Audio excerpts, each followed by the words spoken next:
And here's from another Freemason, high-ranking, Foster Bailey, and he says, little as it may be realized by the unthinking Mason who is interested only in the outer aspects of the craftwork, the whole fabric of Masonry may be regarded as an externalization of that inner spiritual group whose members down the ages have been custodians of the plan, and as those to whom has been committed the working out of the will of God for the race of men.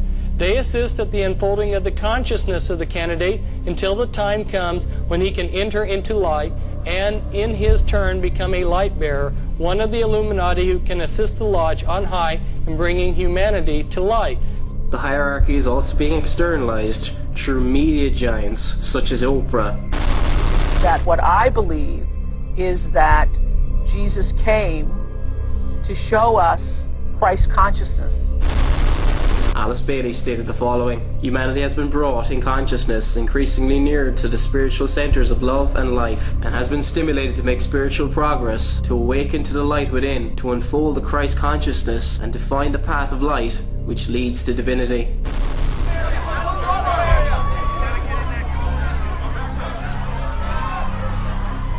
The inspiration came out of that brilliant record that she wrote, Born This Way. And what's actually happening, as you saw the vessel, is that she's incubating. And it was necessary to incubate her for a certain amount of time, because tonight she's actually birthing a new race. We're birthing a new race that doesn't have the ability to hate or judgment in their DNA. So she's actually incubating right now. So she goes through that process. And it's really happening. We're birthing a new race tonight. She is the biggest pop star in the world. Her latest song that you heard her fans, her little monsters singing down there, Born This Way, already topping the Billboard charts. Lady Gaga had everyone talking at the Grammys, where she took home another 3 trophies on Sunday. And she is here this morning to talk about a lot of things, but also about the work that she is doing all around the world to help so many others. Take a look.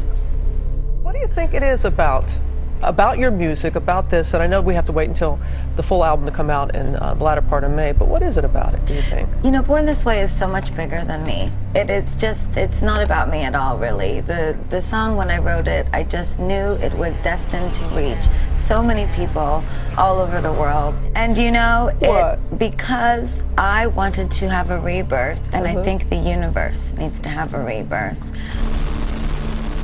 Alice Bailey stated the following: in the externalization of the hierarchy, the slow and careful formation of the new group of world servers is indicative of the crisis they are overseeing or ushering in the new age, and are present at the birth pangs of the new civilization, and the coming into manifestation of a new race, a new culture, and a new world outlook.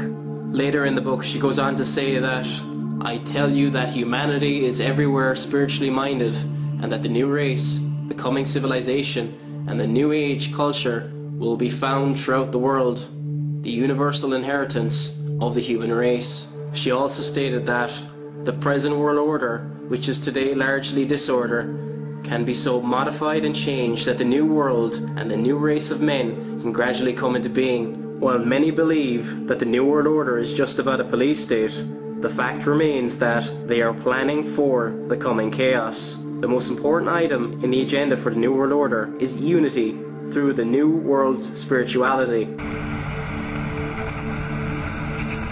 These are times of tumultuous change. The 20th century order is history, and the forces of globalization are pushing all of the economies of the world more closely together, and all of the citizens of the world more closely together, with their great diversity of religious faiths. Global interdependence, therefore, is a reality, and faith is inextricably linked to that interdependence. The new global order brings new uncertainties and new insecurities too. And that has happened most recently in the form of financial turbulence and credit problems, whose origins are clearly international, but whose full implications are still unfolding. And when I said the words New World Order, I turned a couple of heads. A little shocking. It's a reminiscence of scary George Bush days. Many liberal organizations, including the United Nations, are pursuing the development of a one-world religious organization. Today, on the United Nations' 55th anniversary, CBN News reporter Wendy Griffith takes a look at what's behind this push for a global religious voice. After a while, the drums, chants, and prayers representing many of the world's leading religions all started to sound alike, somehow losing their flavor in a melting pot of spiritual soup.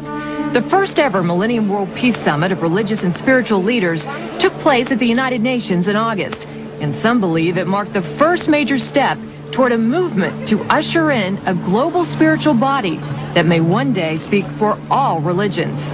Robert McGinnis with the Family Research Council says it appears the hidden agenda is to unite people under one religious organization so they will peacefully accept UN goals such as population control, abortion rights, and one world government. Instead of all these different gods, maybe there's one God who manifests himself and revealed himself in different ways to different people.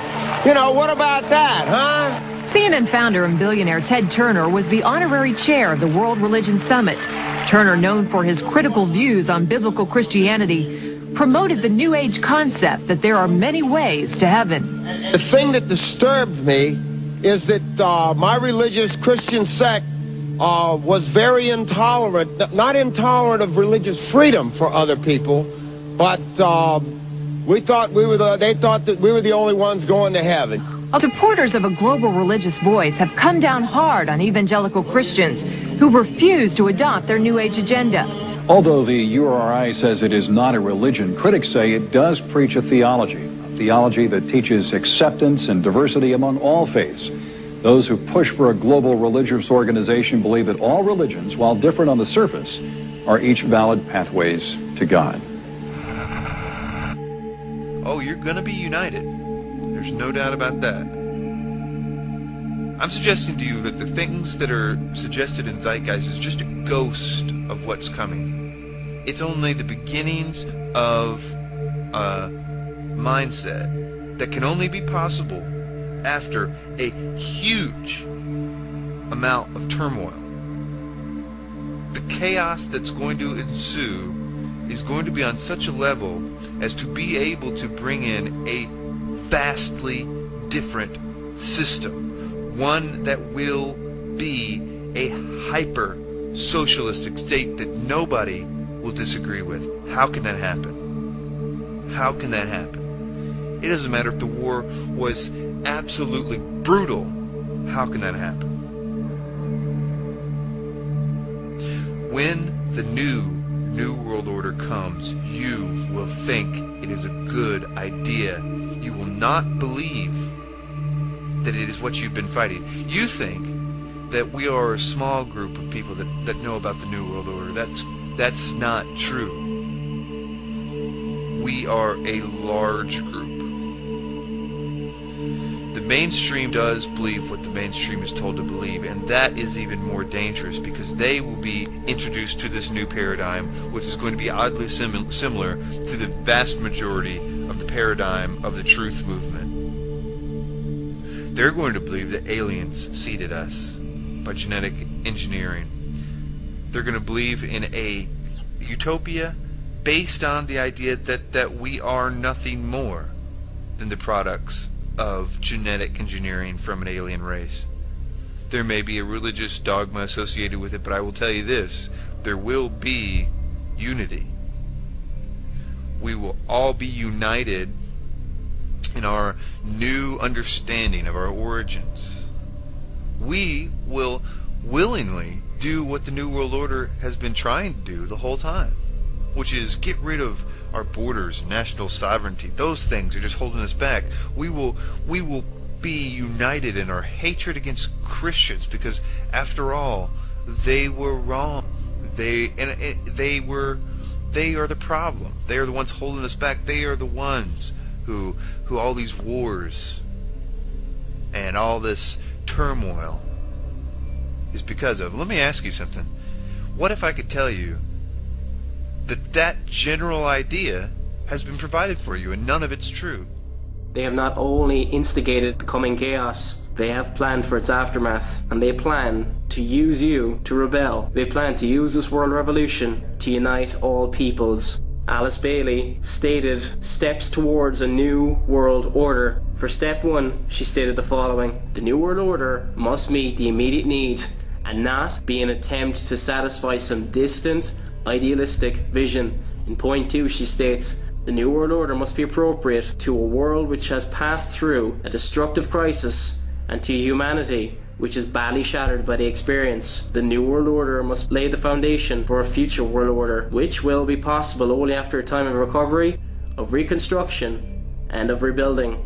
The Bible predicts a man will come before Jesus' second coming, claiming to be God. This man is the prophesied Antichrist, the Christ of the new age. But first, through the externalization of the hierarchy, they are preparing humanity to worship this man.